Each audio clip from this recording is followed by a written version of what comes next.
Previously, we discussed how I would select a retrofit for my engines. I now understand how to use the ARB's website to be fully aware of the retrofit options that are potentially available.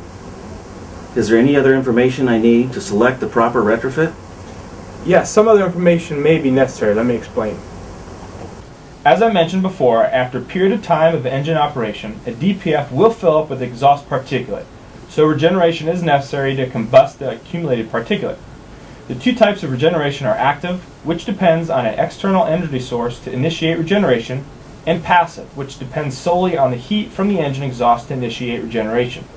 If you select a DPF with passive regeneration, in most cases a necessary practice is to data log the engine first to make sure its exhaust temperatures are high enough to support regeneration for the given model of DPF.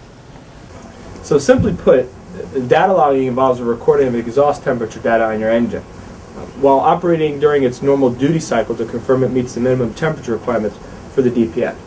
How is data logging done? Well, it's a very comprehensive process. When the retrofit installer visits your facility, you should expect they will perform several tasks. First, they should examine several of the engines that would be data logged to confirm the engine make, model year, and the engine family names. They should also observe the overall condition of your engines to determine if they are in proper state of maintenance that would make them representative for data logging. If you have any engines with bad turbochargers or injectors, leaky exhaust systems, or that are excessively smoking, the installer may not data log the vehicle until the engines and the exhaust systems are in good working order. To help confirm that the engine is in good working order, a smoke capacity test should be performed. The retrofit installer should inquire of you as to whether the engines to be data logged will be operating in their normal routes or duty cycles for a few days during the logging process. They should check with you as to whether any of your fleet's engines ever encounter vastly different duty cycles as part of your business operation. For example, the engines may just be idling all day long on one day, and the next day may be driven on the freeways.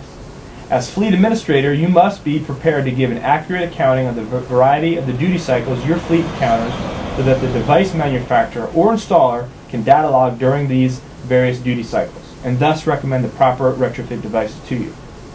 The installer should ask you how many hours your engines are not in operation each day. Some particulate filter systems require offline regeneration.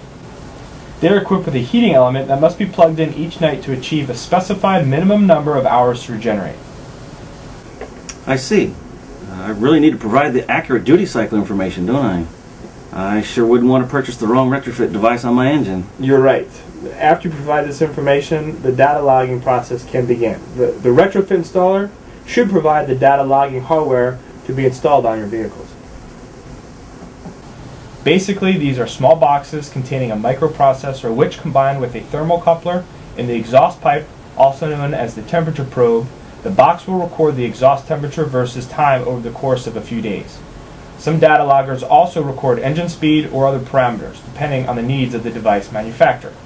A retrofit installer will typically install the data logger for you and remove it when the data logging is completed. The thermocouple must be installed no more than 6 inches ahead of the location of the retrofit device. A hole will be drilled and tapped to enable a fitting to be installed in the pipe. Make sure that the exhaust system is intact for this operation. The thermocouple will be placed into this fitting and tightened down. The data logger will then be tested for proper function. It will be left on for the next few days while the engine is operated on its normal duty cycle. After a few days, the accumulated temperature data will be retrieved into a computer provided by the installer, and the data logger and thermocouple will be removed. By the way, when the thermocouple is removed, that fitting and the exhaust pipe must be capped and the exhaust system left intact. The data will then be analyzed to determine if the exhaust temperature meets or exceeds the minimum temperature required by the various retrofit devices that the installer offers for sale. The installer will then recommend which products would be compatible with your engines. If they cannot offer their level 3 devices to you because of low temperatures or any other technical reasons, they must give you a document stating this for your records. They may then offer you their level 2 or level 1 devices, but you cannot purchase these items until you have checked with other manufacturers or installers for other brands of level 3 devices. Also, check what is allowed by the regulations covering your engine application. For example, level 1 devices are not allowed in the off-road regulation. Therefore, refer to the ARB website and the Retrofit Device Verification Database for the other brands of level 3 devices for your engines. You will have to call those manufacturers and possibly repeat the data logging procedure with them. So for my on-road engines in particular, there's no way I could just go ahead with the level 1 or 2 retrofits with the first manufacturer? The state's regulations are very definite. Since level 3 devices are by far the most effective in reducing PM, they must be installed unless there's no other technical recourse but to install lower level devices. Again, refer to the appropriate regulations for your various types of engines, as there are some exceptions, especially for off-road engines. However, if you are ultimately forced to consider lower level devices for technical reasons, you must evaluate and consider all level 2 devices first, before resorting to level 1 devices. Depending on the engine application, some regulations do not allow level 1 devices to be used, so please check the regulation that covers your engines. Okay, I can see how important doing the homework and getting the technical data is before I make a purchasing decision. Just curious, what if the installer does not data log my engines or ask the questions about my engine's duty cycles? You should treat that as a red flag and question the installer very directly as to why they wouldn't need this information. It's very risky to purchase a retrofit system from an installer who does not take the time to acquire this crucial information about your engine. In addition, by neglecting data logging, if an incompatible retrofit is subsequently installed, you will likely face a large hassle with the DPF plugging up frequently, thus causing unnecessary engine downtime. That DPF would likely have to be replaced with a DPF that is compatible with your engine. I certainly wouldn't want to have that problem. Is data logging always needed? In some cases, data logging may not be absolutely necessary depending on the type of retrofit being considered. For example, engines that would use DPFs with active regeneration sometimes do not need data logging. In any case, it's up to you to fully understand whether data logging is needed or not before you purchase your retrofit device. You know, that all makes sense to me. After data logging, what's the next step?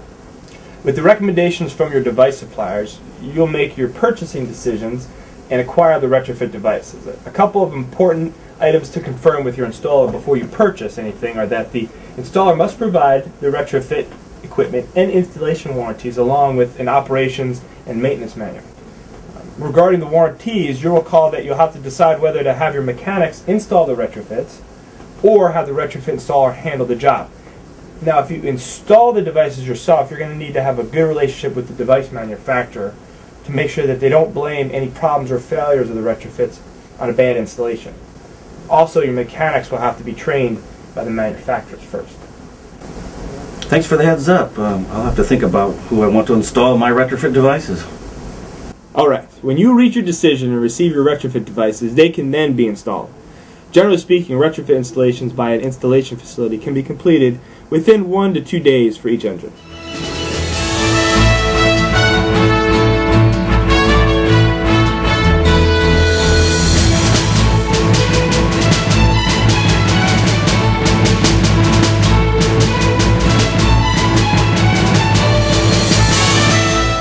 This installation looks very good, don't you think? Could be done by the morning. Here's the DPF, of course, and here's where the exhaust back pressure is monitored. Inside the cab, here's the DPF alarm that notifies my drivers if anything goes wrong. It looks like the DPF is working well. See how clean the rag is? No soot. Now let's go over the other items that you should have received for this installation. First, you have your warranties of up to 5 years or 150,000 miles for on-road engines and up to 5 years or 4,200 hours for off-road engines for your retrofit device in the installation. The warranties vary according to the engine application. Your manufacturer will have the specifics about your warranties. These are obviously very important documents as they provide you protection in case of product or installation defects. Second, you have the operation manual. The manual describes how your retrofit functions, what maintenance must be periodically performed, how it is to be cleaned, and some diagnostic and troubleshooting guidance in case any problems crop up. Third, here is a document which formally lists the DECS family name and the date of installation. Depending on the regulatory requirements for your various types of engine applications, you will need to have this info to prove program compliance and for any reporting requirements. Lastly, let's check that the installer has placed your DECS and engine labels properly. Here is the DECS label and here is the engine label. If not identified, a label must have the following information.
Labels with this information must be on the device and on the engine or as designated in the executive order for this retrofit.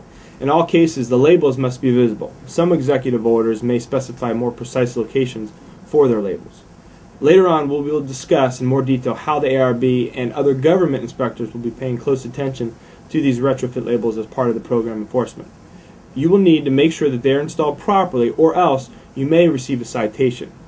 Beyond the labels, there are a number of items in a checklist that we recommend you prepare for your engines, and we'll go over that checklist later on. Well, looks like our job is complete. The installation is complete and the vehicle is ready to return to service, but keep in mind that engine maintenance must be tracked and performed regularly to ensure that you don't have problems with your retrofit later on. Let's cover that subject next. We'll discuss engine and retrofit device maintenance and the possible problems that can occur if proper engine maintenance isn't maintained.